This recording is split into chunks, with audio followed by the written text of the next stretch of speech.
Hello everyone. आज है 7 जुलाई और द इंडियन एक्सप्रेस की आज की जो हमारी इम्पोर्टेंट न्यूज़ रहेंगी वो हैं ब्रिक्स सम्मेलन 2025, लाल सागर गोलाबारी, जिनपिंग सम्मेलन में शामिल नहीं। जो हमारी पहली न्यूज़ रहेगी वो है प्रधानमंत्री मोदी की जो ब्राज़ील यात्रा है उसके दौरान इस देश ने जो है देश के साथ जो भारत है उसके संबंधों के बारे में जानने योग्य जो 3 बातें हैं उनके बारे में हम चर्चा करेंगे कि जो ऐतिहासिक राजकीय यात्रा और जो रणनीतिक साझेदारी है यह 57 वर्षों में से किसी भी जो भारतीय प्रधानमंत्री है उसकी ब्राज़ील के साथ में जो है पहली राजकीय यात्रा है जो दोनों देशों के बीच में रणनीतिक साझेदारी को मजबूत करती है। और ब्राज़ील और जो भारत है उनमें 1948 से जो कूटनीतिक संबंध जो हैं वो एक दूसरे के साथ साझा करते हैं और 2006 में इसे रणनीतिक साझेदारी का दर्जा भी दिया गया। इस यात्रा के दौरान व्यापार, रक्षा, ऊर्जा, प्रौद्योगिकी और जो आतंकवाद रोधी सहयोग है इन जैसे जो क्षेत्र हैं उन पर समझौता हस्ताक्षर की उम्मीद है जो कि दोनों देशों के बीच में सहयोग को नई ऊंचाइयों तक लेकर जाएगा। अगर ब्रिक्स शिखर सम्मेलन और उसके वैश्विक जो दक्षिणी प्रभाव हैं उसके बारे में जानें तो पीएम मोदी जो हैं वे 17वें ब्रिक्स शिखर सम्मेलन में 6 से 7 जुलाई रियो डी जो जनेरिया है वहां पर भाग ले रहे हैं, जहां भारत की वैश्विक जो दक्षिण के लिए वैकल्पिक वित्त पोषण और जो व्यापार मॉडल है उसको बढ़ावा देने पर जोर दे रहा है। आतंकवाद के खिलाफ कड़ा रुख अपनाते हुए भारत ने जो पहलगांव हमला हुआ है यानी कि जो 22 अप्रैल 2025 को हुआ था उसकी भी निंदा की और ऑपरेशन सिंदूर जैसे जो प्रयास हैं उनको ब्रिक्स मंच पर रेखांकित किया।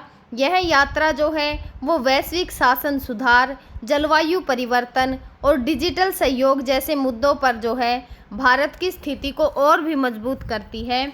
और सांस्कृतिक और जो आर्थिक जुड़ाव है, ब्राज़ील में भारतीय समुदायों ने पीएम मोदी का जो ऑपरेशन सिंदूर थीम पर आधारित सांस्कृतिक जो प्रस्तुतियां हैं और भारत माता की जय के नारे के साथ जो है भव्य स्वागत किया। यह भारत की सॉफ्ट पावर और जो सांस्कृतिक कूटनीति है उसको दर्शाता है। दोनों देशों के बीच में रक्षा जो सौदे हुए हैं जैसे कि आकाश एयर डिफेंस सिस्टम, कृषि, प्रौद्योगिकी जो हस्तांतरण है उस पर भी चर्चा जो है वो आर्थिक संबंधों को बढ़ावा मिलेगा, जिससे जो द्विपक्षीय व्यापार है और जो निवेश है उसमें और भी वृद्धि की उम्मीद नज़र आ रही है। ब्रिक्स शिखर सम्मेलन का विवरण करें तो जो मुख्य बिंदु जो है इसके यानी कि जो थीम और जो प्राथमिकताएं हैं उसके बारे में बात करते हैं। जो वैश्विक दक्षिण सहयोग को मजबूत करना, अधिक समावेशी और टिकाऊ शासन के लिए जो ब्राज़ील की अध्यक्षता में 6 प्रमुख क्षेत्रों पर ध्यान जैसे कि वैश्विक स्वास्थ्य सहयोग, व्यापार, निवेश, वित्त, जलवायु परिवर्तन, कृत्रिम बुद्धिमत्ता, एआई शासन, शांति और सुरक्षा के लिए जो है बहुपक्षीय ढांचा और ब्रिक्स की जो संस्थागत जो संरचना है उसको भी मजबूत करना है।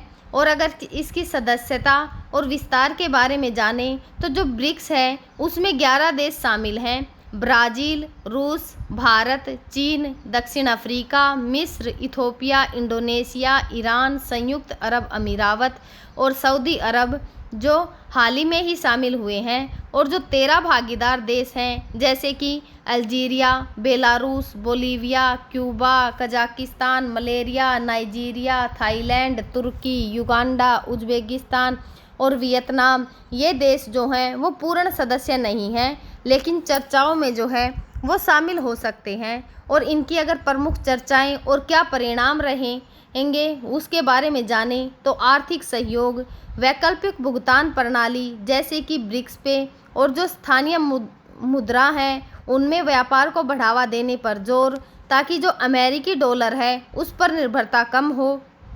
ब्रिक्स बैंक जो है उससे जुड़ा एक नया निवेश मंच जो है वो शुरू करने की घोषणा और वैश्विक दक्षिण की आवाज़ भारत ने आतंकवाद, जलवायु परिवर्तन और जो डिजिटल सहयोग जैसे मुद्दे हैं उन पर वैश्विक दक्षिण के हितों को जो है मजबूत करने पर बल दिया है। भू राजनीतिक मुद्दे, अमेरिका के जो संरक्षणवादी व्यापार नीतियां हैं जैसे कि 100% टैरिफ की धमकी के खिलाफ चिंता व्यक्त की गई है। और रूस और जो चीन है उनके नेता जो कि व्लादिमीर पुतिन और शी जिनपिंग की अनुपस्थिति जो है चर्चा का विषय रही है।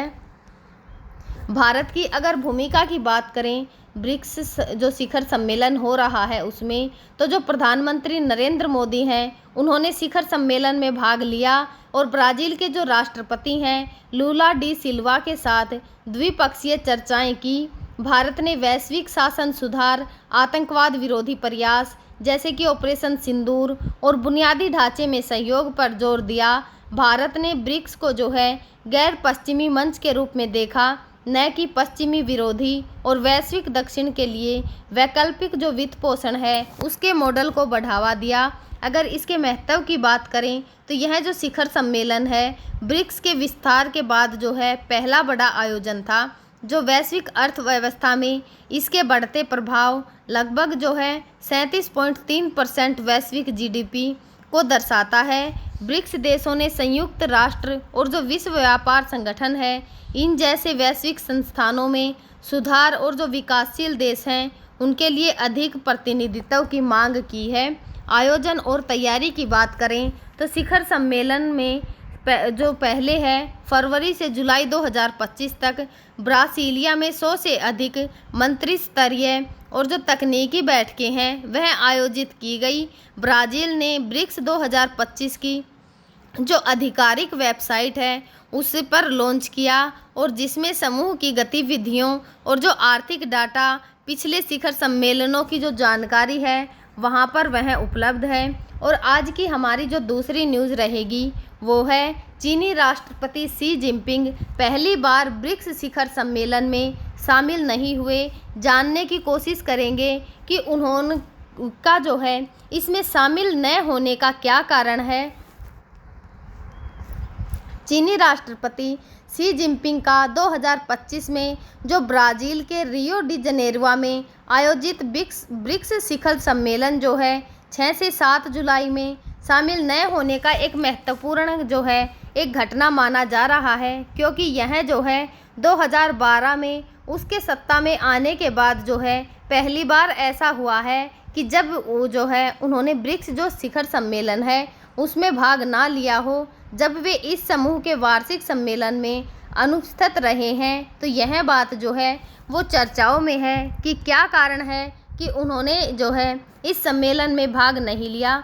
ब्रिक्स में चीन की जो है केंद्रीय भूमिका की बात करें और ब्रिक्स का महत्व की बात करें, जैसे कि जो ब्रिक्स है वह ब्राज़ील, रूस, भारत, चीन, दक्षिण अफ्रीका जो है एक महत्वपूर्ण बहुपक्षीय मंच है जो कि वैश्विक दक्षिण के क्षेत्रों के बीच में एकजुटता और सहयोग को बढ़ा देता है। यह समूह जो है वो पश्चिमी प्रभुत्व वाली जो वैश्विक व्यवस्था है विशेष रूप से G7 के विकल्प के रूप में जो है इसे देखा जाता है। चीन ने इस मंच को जो है अपनी वैश्विक प्रभाव बढ़ाने और डॉलर जो निरपेक्षीकरण है उस जैसे एजेंडों को आगे बढ़ाने के लिए रणनीतिक रूप से उपयोग किया है। अगर शी जो जिनपिंग है उसकी अनुपस्थिति का क्या प्रभाव पड़ेगा।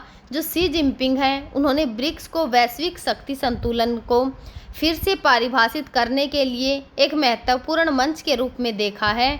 उनकी जो अनुपस्थिति है इस समूह में चीन की जो नेतृत्वकारी भूमिका है उस पर सवाल उठाती है, खासकर ऐसे समय में जब ब्रिक्स का विस्तार हुआ है और इसमें मिस्र, इथियोपिया, ईरान, जो इंडोनेशिया, संयुक्त अरब अमीरात जैसे नए सदस्य भी शामिल हुए हैं। यह विस्तार जो है वो ब्रिक्स को और अधिक प्रभावशाली बनाता है, क्योंकि यह अब वैश्विक जीडीपी का 60% से अधिक और विश्व की जो जनसंख्या है उसका लगभग जो है वो 75% हिस्सा जो है वो प्रतिनिधित्व करता है। अगर शी जिनपिंग की जो अनुपस्थिति है उसके कारण जो है वो क्या क्या माने जा रहे हैं, अगर आधिकारिक कारणों के रूप में जाने तो जो चीनी विदेश मंत्रालय है उन्होंने शी जिनपिंग की जो अनुपस्थिति है उसका कारण शेड्यूलिंग संघर्ष बताया है। यह भी उल्लेख किया है कि जो शी जिनपिंग हैं उन्होंने हाल ही में ब्राज़ील के जो राष्ट्रपति हैं लुइज इनोसिया लूला दा सिल्वा से 2 बार मुलाकात की थी।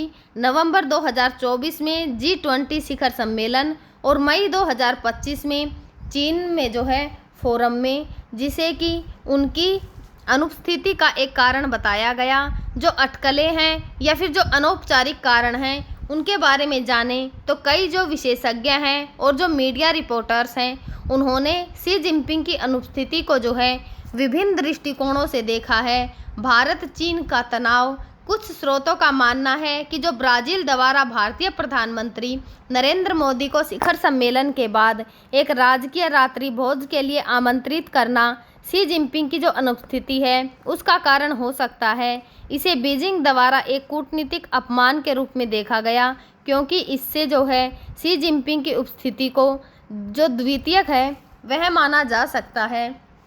अगर आंतरिक राजनीतिक अस्थिरता के बारे में जानें तो कुछ विशेषज्ञों का कहना यह भी है कि जैसे गार्डन चांग ने अनुमान लगाया है कि शी जिनपिंग जो है उसकी अनुपस्थिति चीन के जो आंतरिक राजनीतिक परिदृश्य हैं उनमें अस्थिरता या फिर उनके प्रभाव में कमी का संकेत जो है वो हो सकती है। हाल ही के महीनों में जो शी जिनपिंग हैं उनकी सार्वजनिक उपस्थिति में कमी है और चीनी राज्य मीडिया में उनकी कम कवरेज ने इस अटकलों को बल दिया है कि ब्राज़ील का जो बेल्ट एंड रोड इनिशिएटिव है उसमें शामिल न होना ब्राज़ील भारत की तरह जो शी जिनपिंग हैं उनकी महत्वाकांक्षी BRI शामिल नहीं हुआ है, जिससे जो बीजिंग है उसमें कुछ असंतोष हो सकता है। यह भी जो है शी जिनपिंग की जो अनुपस्थिति है उसका एक संभावित कारण माना जा सकता है। अगर भू राजनीतिक या फिर जो निहितार्थ हैं ब्रिक्स की एकजुटता पर प्रभाव को देखें तो जो शी जिनपिंग है उसकी अनुपस्थिति, साथ ही जो रूसी राष्ट्रपति व्लादिमीर पुतिन हैं उनकी वर्चुअल भागीदारी जो है यानी कि ICC जो गिरफ्तारी है उसके वारंट के कारण, और जो ईरान के राष्ट्रपति हैं मसूद पेशेजकियन की अनुपस्थिति ब्रिक्स की जो एकजुटता है उस पर सवाल उठाती है। यह समूह पहले से ही विभिन्न सदस्यों के बीच जो है व्यवहारिक और रणनीतिक जो मतभेद हैं उनसे जुड़ रहा है। उदाहरण के लिए भारत और जो ब्राज़ील जैसे देश हैं डॉलर जो निरपेक्षीकरण है उसके प्रति अपने जो उत्साहित जो हैं वो नहीं हैं जितने कि रूस और ईरान हैं। भारत की बढ़ती भूमिका, शी जिनपिंग और जो पुतिन हैं उनकी अनुपस्थिति ने भारतीय प्रधानमंत्री नरेंद्र मोदी को इस शिखर सम्मेलन में केंद्र मंच पर ला दिया है।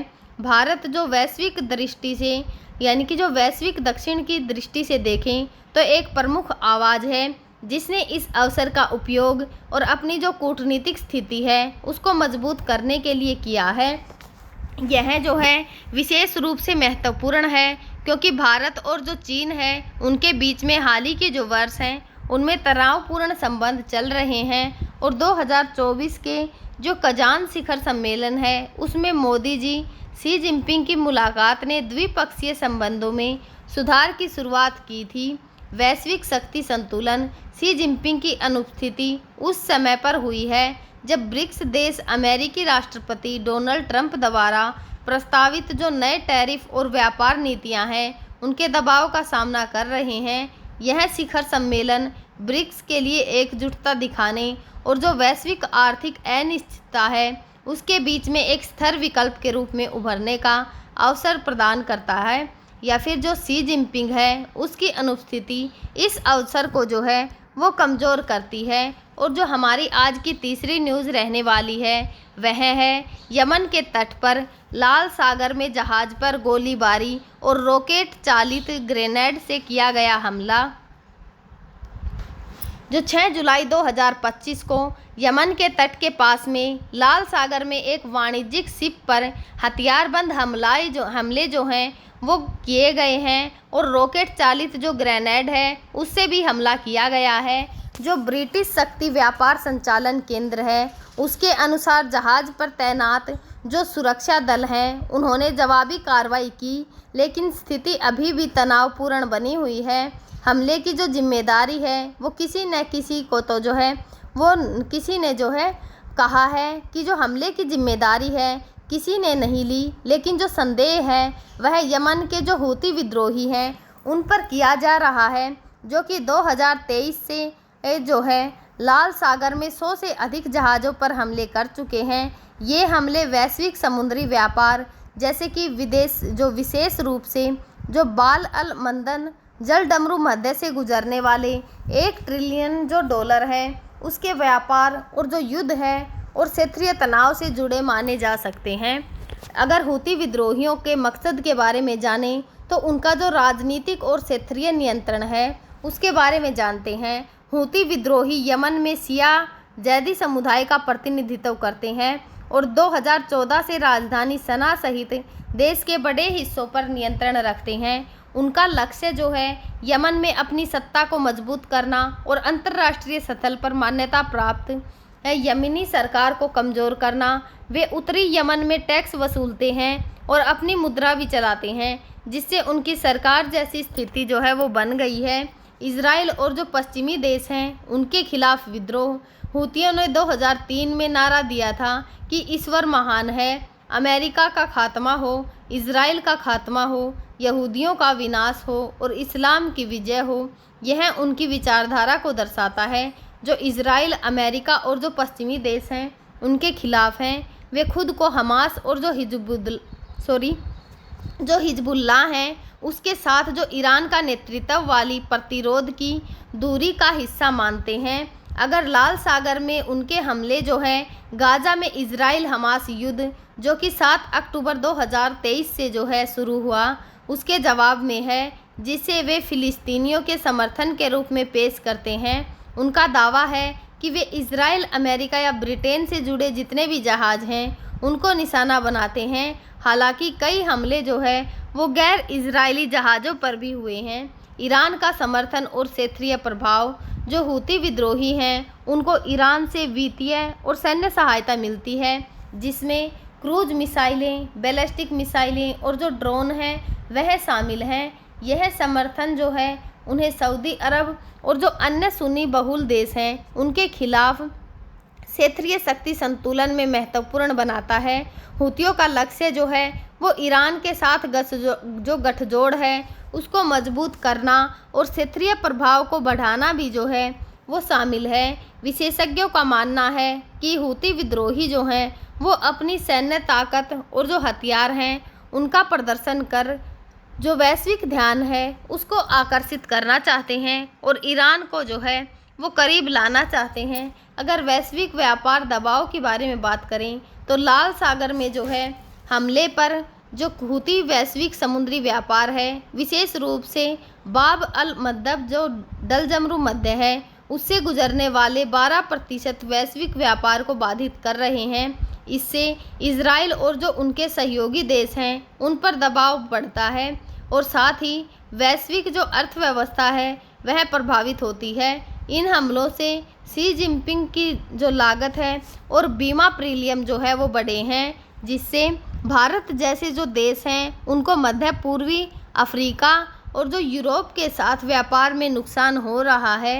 सामाजिक अगर आर्थिक लक्ष्य देखें तो हूती जैदी शिया जो हैं वो विचारधारा को बढ़ावा देते हैं और यमन में अपना जो समुदाय है उसके लिए सामाजिक आर्थिक सुधार चाहते हैं। उनका दावा है कि वे इस्लामी सिद्धांतों के आधार पर इसको जो है काम करें, जैसे कि बंधकों के साथ इस्लामी मूल्यों के कानून का व्यवहार करना। और 6 जुलाई 2025 का जो हमला है यमन के तट के पास जो लाल सागर है वहां पर एक वाणिज्यिक जहाज़ पर सशस्त्र हमलावरों ने गोलीबारी और रॉकेट चालित जो ग्रेनेड है उससे हमला किया। जहाज़ की जो सुरक्षा है वह टीम ने जवाबी कार्रवाई की। हमले की जिम्मेदारी स्पष्ट नहीं हुई, लेकिन हूती विद्रोहियों पर संदेह है क्योंकि वे 2023 से इस क्षेत्र में 100 से अधिक जहाज़ों पर जो है हमले कर चुके हैं। यह हमला मार्च 2025 में अमेरिकी हवाई हमलों के बाद जो है हूतियों द्वारा संघर्ष विराम तोड़ने के बाद हुआ। और पिछले जो हमले हुए हैं उनके पैटर्न के बारे में जानें तो नवंबर 2023 में जो हमला हुआ था उसमें गैलेक्सी लीडर जहाज़ का अपहरण, जिसे हूतियों ने इजरायली बताया, हालांकि इसका मालिकाना इजराइल से सीधे जुड़ा नहीं था। अप्रैल 2024 जो एंड्रोमेडा है स्टार तेल टैंकर पर मिसाइल हमला जो रूस से भारत जा रहा था। सितंबर 2024 में ब्लू लगून आई और जो अमजद टैंकर हैं उन पर हमला, जिससे स्पिरिट टैंकर पर हमला भी जो है शामिल है। हमलों का प्रभाव देखें तो हूतियों के जो हमले हैं उसने वैश्विक व्यापार को बाधित किया है, जिससे कि शी जिनपिंग की जो कंपनियां हैं लाल सागर के बजाय अफ्रीका के चारों ओर लंबे और जो महंगा रास्ता है उसका उपयोग कर रहे हैं। भारत जैसे देशों को कच्चे तेल और जो LNG आयात है उनमें दिक्कतें हो रही हैं, क्योंकि 2022 और 2023 में भारत का 65% जो कच्चा तेल मध्य पूर्व से आया था, लेकिन जो तेल रिसाव है उसका भी खतरा बढ़ जाता है। जैसे कि सोनियल टैंकर हमले के बाद अंतर्राष्ट्रीय प्रतिक्रिया जाने तो अमेरिका और ब्रिटेन ने हूती ठिकानों पर हवाई हमले किए, जिसमें जो सना और अल हुदैदा हैं उनमें उनके लॉजिस्टिक हब और जो हथियार हैं डिपो नष्ट किए गए। अमेरिका ने लाल सागर में एक बहुराष्ट्रीय जो नौसैनिक टास्क है फोर्स बनाई है। भारत ने भी लाल सागर में निगरानी बढ़ाई और अपने जो नौसैनिक जहाज हैं उनको मिशन मोड में तैनात किया है। विश्लेषण और जो आलोचनात्मकता है उसकी हत्याओं का दावा, वे केवल इजराइल और जो अमेरिका और ब्रिटेन है उनसे जुड़े जो जहाज हैं उनको निशाना बनाते हैं, लेकिन हमले और जो गैर इजरायली जहाज हैं उन पर हुए हैं, जैसे कि रूस, भारत या अन्य देशों के जहाज। विशेषज्ञों का जो है वो मानना है कि हूती अपनी सैन्य ताकत का प्रदर्शन कर रहे हैं और जो वैश्विक ध्यान है उसको अपनी ओर खींचने की कोशिश जो है वो चाहते हैं और क्षेत्रीय युद्ध को बढ़ावा दे रहे हैं।